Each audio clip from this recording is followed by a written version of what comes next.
కాలం చెప్తున్న మాటలు. నమస్కారం అండి, అందరూ ఎలా ఉన్నారు? మనకి ఇటీవల కాలంలో ప్రతిదీ కూడా మార్కెట్లో లభ్యమవుతున్నటువంటి వస్తువు కదండి. అవును కదా.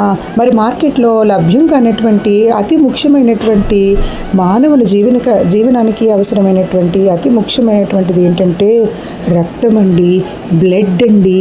ప్రతి 5 నిమిషాలకి సగటు ఒక ప్రాణం పోతుందండి రక్తం లేక.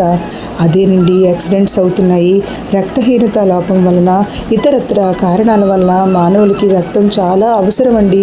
ఆ రక్త దానాన్ని కానీ మనం చేస్తే నిండు ప్రాణాలని కాపాడిన వాళ్ళం అవుతామండి.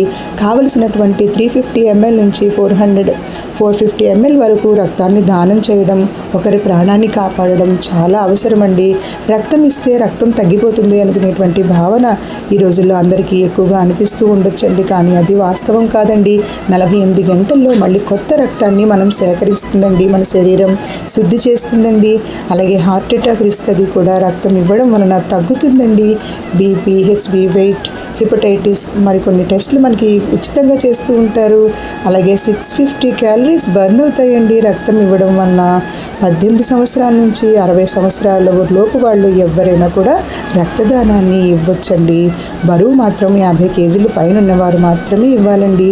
అలాగే హెచ్బీ అండి, హిమోగ్లోబిన్ పర్సంటేజ్ 12.5 ఉన్నటువంటి వాళ్ళు మాత్రమే రక్తదానం చేయడానికి అర్హులండి.